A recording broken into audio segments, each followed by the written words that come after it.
welcome to our show. Today we're going to be talking to you about a very interesting topic that is continued to be researched by many researchers and scientists, and that's fiber and weight loss. So we've talked to you about fiber previously and the importance of fiber in our diet. But what's really good to come to, mind to, or to come to think about is your gut and why your gut really needs fiber.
To terms with the fact that we have trillions and millions of live bacteria in our gut, and these bacteria are actually beneficial, and especially if you feed them well. Now once you start feeding them horrible food, they turn into the harmful bacteria and they can harm you more than give you any health benefits. Therefore, it's very important to be very mindful of what food you're taking in just to feed that gut bacteria and make sure it's growing.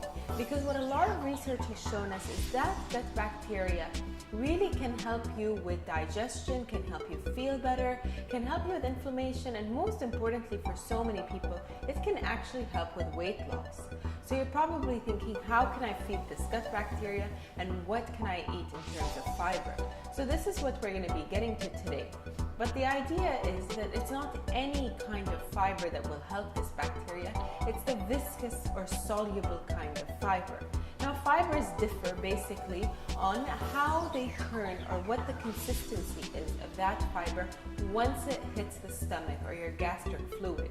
Now the thicker the fiber becomes, that's ultimately the better for you.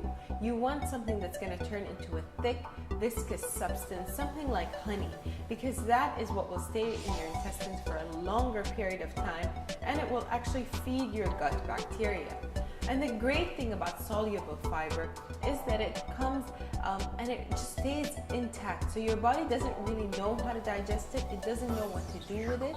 So the bacteria get it as is and they feed on it, giving them much more nourishment and energy, which is a great thing for you because then you're feeding the good bacteria as well as you're feeling full for a longer period of time. And that's what research has shown to help us with the weight loss. So the more full you're feeling for a longer period of time, that means the less tendencies you'll have to snack or munch on other foods that could make you gain weight. Now stay tuned so we can talk about other sources of the soluble viscous fibers.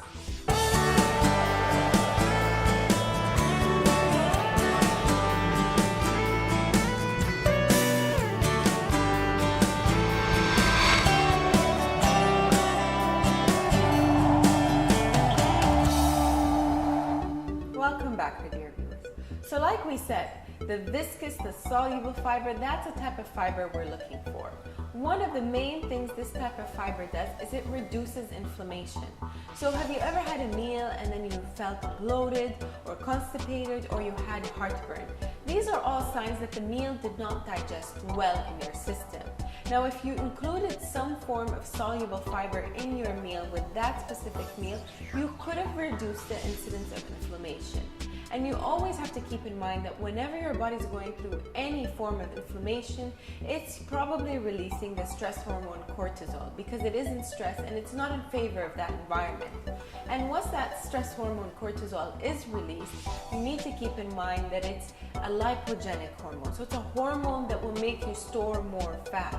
That's why we don't want that hormone to be available in your body, or at least we want it to be controlled. So it's very important, again, to be very mindful of what foods could trigger inflammation for you. Now, there are not any specific types of food, there are many different types of food. So it will really vary from one person to the other. And it's also very important to keep in mind that sometimes it's not the food, but it's the spices or the herbs used with the food, or even the cooking methodology. So sometimes when something is deep fried, it could really be upsetting to the stomach and the gastric flora or the healthy bacteria in your stomach. Now, when we come to the viscous fiber, it's really important that you focus on that with every meal. Now, like I said, the great thing about the soluble or the viscous fiber is that once you eat it, your body doesn't really know how to digest it. If you are going to be taking it in large quantities at the beginning, you will probably get a lot of bloating, because this is something that will just sit in your stomach. Your body will not know how to digest it. What it acts is it acts like a prebiotic. So this is where the good bacteria or the probiotics can feed on. They'll feed on this viscous fiber, they'll get energy from it, and this way they will make sure and maintain your colon health, as well as they'll be keeping you fuller for a longer period of time. If you think about it, if you drink a thick liquid, like something like honey, it'll probably stay in your stomach longer than something liquid like water. Now, the question is whether you should take it as a supplement or as its natural form. Please stay tuned, because that is the topic we'll be talking about next.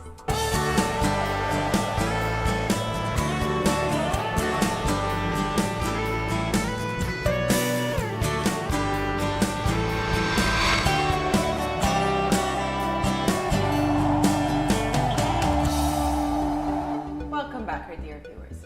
So the question is, should I take the soluble or viscous fiber in a supplement form, or do I need to take it in its natural form? Unfortunately, this is one of the foods that you can't really be taking as a supplement. So all these supplements that say that this is a high fiber supplement or a soluble fiber or a viscous fiber supplement, you're really not getting much benefit out of it.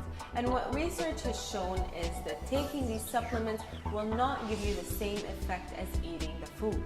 Now, you're probably thinking, what foods contain these viscous soluble fibers? Well, you need to think of something that will make any liquid thick. So grains like oats, those will, soak up a lot of liquid and make your liquid thicker. Again, flaxseed is another great soluble fiber, and so are chia seeds, because once we put the chia seeds in the liquid, again, they soak up the liquid and they make it thick and viscous. So these are the foods you need to think about. If you are in favor of having vegetables, then asparagus and Brussels sprouts, again, are great vegetables that are loaded with this viscous soluble fiber. So these are the foods that you really want to be focusing on, and it's really easy, for example, to add chia seeds or flaxseed or even oats to your daily meals. Whether you want to have them for breakfast, you can have a porridge. For people that don't really favor porridge, you can always use oats in many soups. So even if it's just a regular vegetable soup or a tomato soup, you can always add oats as a supplement to it and use it. But with oats, you really need to be careful. You don't want to overdo it with quantities. Things like a quarter cup is more than enough for your serving. And when it comes into terms to chia seeds and flax seeds, you do need to keep in mind that these are fat sources of soluble fiber. Therefore, they do pack a lot of calories.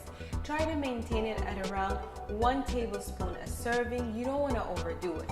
Again, with flax seeds, they need to be ground, and you can always sprinkle them on things like soups and salads, and that's a great addition to your meal.